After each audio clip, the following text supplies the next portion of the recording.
We're just a few days past the autumn equinox. So for us here in the southern hemisphere, it's really getting urgent now to do a big prune in order to let the weaker sun coming into the system. So we have just done a morning's work of opening up the emergent canopy, which for us here is Erythrina, and did a pruning on mid layer. And of course, before all of that, we go in and do the ground layer. So the idea with syntropy is that we have such a density and diversity spread over the strata that we get a really thick layer of mulch. So this is all mulch here, and of course with the machete we make sure that it is cut in a way, taking the side branches off so it comes down really flat on the ground, makes a dense cushion, because we don't want it to dry out. If it dries out, all these nutrients are going to oxidize in the sun, and then they will get washed away. What we want to do is enable fungal growth, especially trichoderma, coming in onto these leaves and large wood chips that we do, immediately locking up the nutrients in living bodies of bacteria and fungi. And these fungi and bacteria do something for us as they break down that mulch. They produce plant growth stimulants and also protect roots from diseases such as Phytophthora and Armillaria. So the main actors here in that mulch that will come immediately will be Bacillus subtilis and all sort of different species of Trichoderma, which is a fungus. So we have bacteria and fungi coming in on that, and then there are a lot of yeasts that will give that nice smell that will remind us of hay when we come in here in the next few days. All of those microorganisms will come in and first of all start to eat the sugars, the easy carbohydrates, and then start working on the cellulose and then the lignin, creating a whole succession, a cascade of organisms following one after another, breaking down this organic matter, stabilizing it so it doesn't oxidize or it doesn't get washed out of here. So all of these nutrients and carbon molecules of all sorts get taken up by living organisms which prevent the loss out of the system. So we are on a slope here. The next rains coming could take all of those nutrients out of here. But it doesn't happen because it gets locked up by living organisms and slowly released into the soil by the next succession. So first we have, say, bacteria, and then the bacteria get eaten by protozoa, and they get eaten by springtails and so on. So it slowly percolates into the soil, transformed as into humic acids and so on. At the same time, byproducts of these microorganisms are plant growth stimulators and also disease protection for our trees here. So that's what we want. But in order for that to happen, we need a critical mass of mulch. Otherwise, it would just dry up and oxidize. So that's why it is so important to have this high load of mulch-producing trees in all sort of strata to enable us to get that. Otherwise, it will just dry out and stop fungal development, or at least slow it down.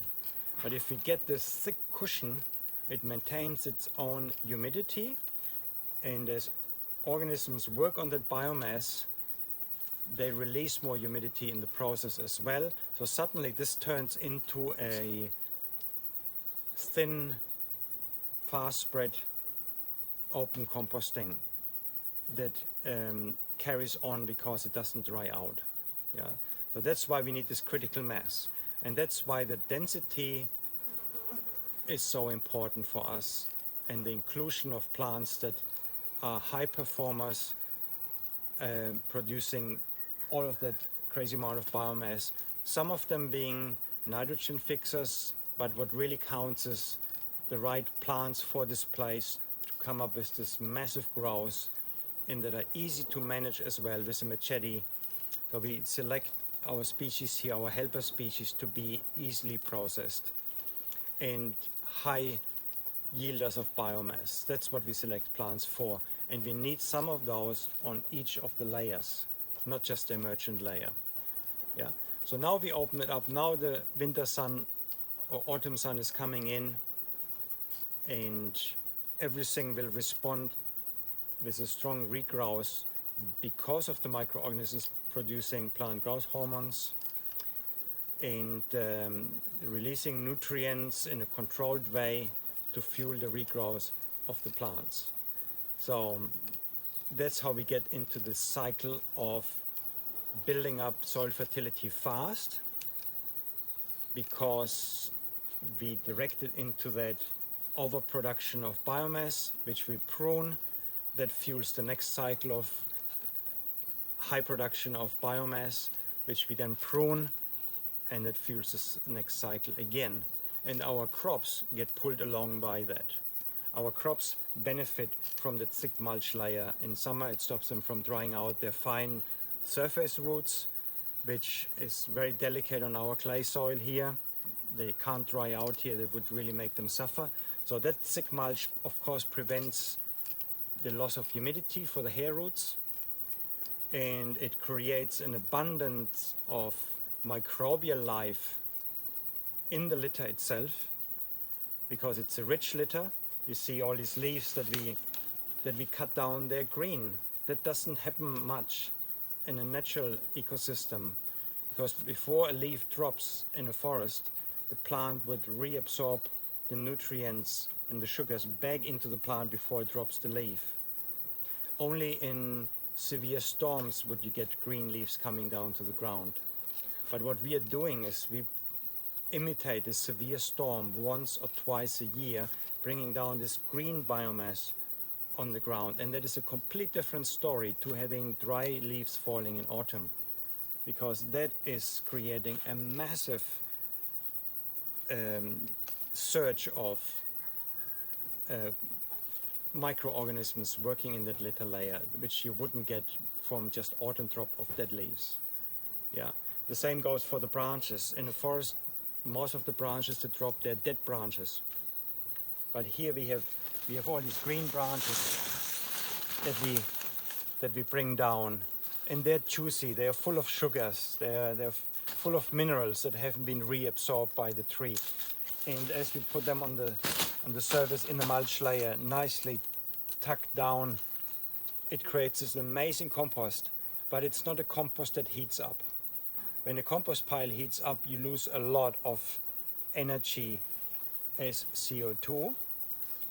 But here in our food forest, that energy is fully absorbed by our microorganisms. It doesn't heat up, so we don't have a rampant reaction here. It is slow enough for the microorganisms to feed all of that byproducts and energy into the soil as humic acids. And it doesn't release everything into the air as you often have with a hot composting process. So that's why it is much more appropriate what we're doing here. And most nutrients will end up back in the soil here, because the microorganisms stop the nutrients from running off in the next rain. So we have all sort of advantages coming out of that, right? We have the soil covered, so that means we prevent erosion by rain. We have logs that we can put across, like these logs here, right? That's a 1 year growth of 3 here. And now we have a little barrier here to hold all of that litter here in place. We can walk on it in winter without causing a compression on the clay soil when it's wet. That's very important. So we need those logs and branches to step on to avoid compaction. So we have that as well. That's why we wouldn't want to have them all chipped up in little wood chips and bring them back in. That makes no sense. We are feeding bacteria, fungi, earthworms that come protected from underneath and eat away on it, being protected from the sun, being protected from predators. And they pull stuff into the ground. Earthworms do pull leaves into the ground, into their tunnels, and that way moving it into the ground. We have nutrients cycled back through our fungal action and bacterial action. We have humic acids and minerals released slowly out of those branches in the mulch, trickling down into the soil. We have plant growth stimulants produced by fungi and bacteria that fuel the regrowth of our crops and mulch plants here. And we bring in the light at the time when we need it to warm up the system in winter and stimulate our crops to flower. For instance, at the moment in the mid layer we have our cherimoyas, and they need the light right now to flower and pollinate, so we get that.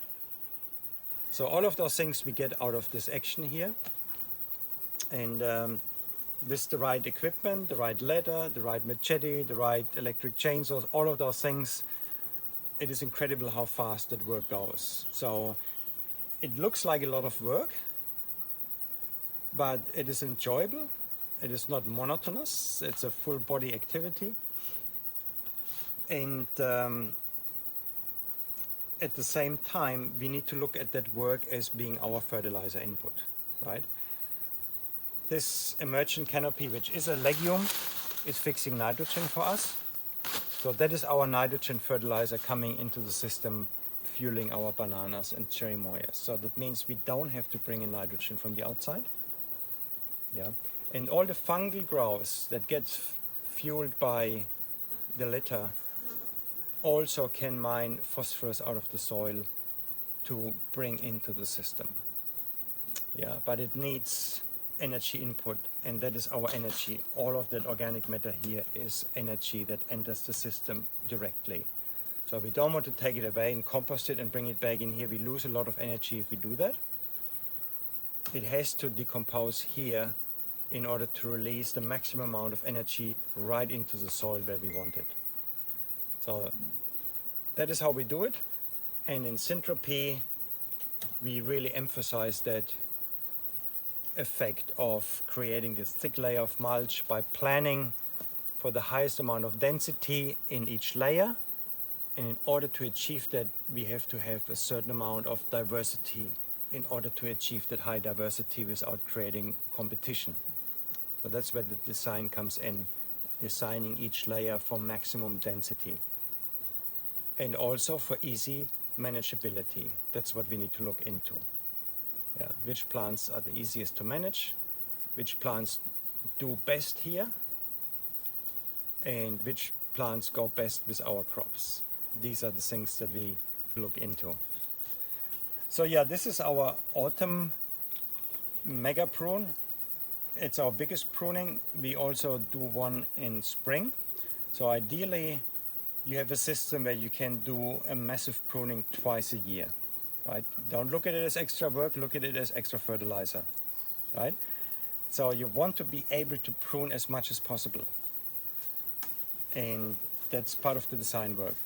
So no matter where you are on the hemisphere, twice pruning a year, autumn and spring is the best time for pruning.